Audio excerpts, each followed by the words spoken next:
What's up, internet basketball junkies? In today's video, it's another in our drills series. Before diving into the drill, shout out to Dr. Dish. Dr. Dish shooting machines accelerate player performance and provide an innovative game-like workout. And shout out to Fast Model Sports, the #1 software programs for high school coaches. I use Fast Draw for all the diagrams you see in my videos. Now let's dive into today's drill. Today's drill we called hip-to-hip pivoting and bull in the ring passing. We almost always do these drills in tandem. The purpose of both drills is learning to be strong with the ball. I consider both of these drills fundamentals drills. The first drill, hip-to-hip pivoting, is what you are watching now. This is a sequence of pivoting the players are to perform with perfect technique.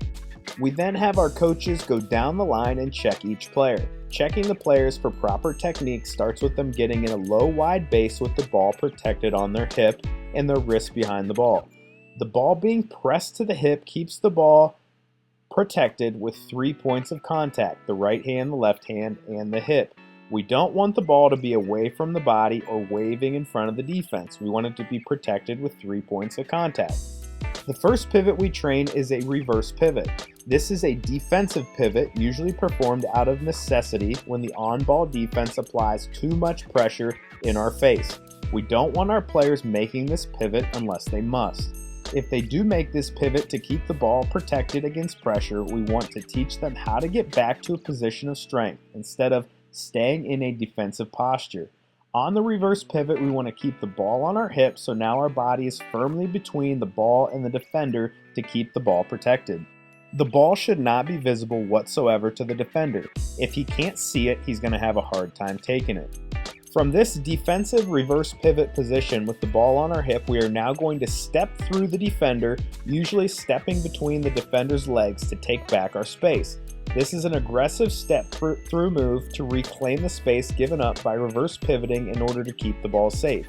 As the offense steps through the defense, he is usually making contact with the defender with the side of his body into the stomach and groin area of the defender, physically carving out space for himself. He is not pivoting with his elbows leading into the defender. The ball pattern has the ball starting on the hip, moving behind the head, and finishing on the other hip, hence the name hip-to-hip pivoting. The ball always stays protected and connected at 3 points of contact. After reclaiming our space, we teach the offense to swing their hips open and rip the ball to start a strong side attack. So the sequence teaches the players to learn to give up space in order to keep the ball protected, then reclaim the space to not get overwhelmed by defensive pressure, and then to attack the defender once they claim their space back. With these core principles, offensive players should never feel overwhelmed by a singular defender on a stationary pivot. That really is the hip-to-hip pivoting drill. It's more of training and testing the pivoting technique we use. Once all players are able to perform the sequence of pivoting, it's time to put it to the test with bull in the ring passing. As always, technique and on-air drills are just fine, but you always want to back them up with ways to translate into live play.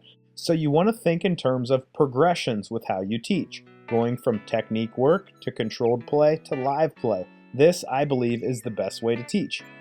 Now we move into bull in the ring passing. Players form 3-person groups and essentially play monkey in the middle. The only catch is that the offense has to wait for the defender to close out and pressure the ball before they pass. So the defense will close out and pressure the ball while the offense pivots through the pressure like we just worked on in the previous drill, and then finds a passing window to pass the ball to the other offensive player. If the defender tips the pass, they take the place of the passer. So the passer would become the new defender.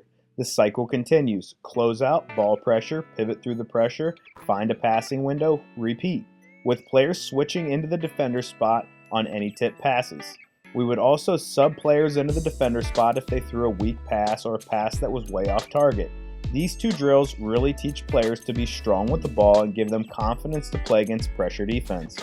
Alright, internet basketball junkies, as we wrap up this video, there's a few things I need from you. If you're liking this content, give this video a like, share it with a friend, make sure to hit the bell to get notifications, check and double check to make sure you're subscribed to the channel, and click the link in the description to my Sellfy store. I have detailed basketball coaching content for sale, including a guide to fundraising for high school basketball, a strength and conditioning guide for high school coaches, a guide on the circle motion offense, a half-court deny and disrupt man-to-man system, and much, much more. Check it out, link in the description. Thanks for breaking down this drill with me.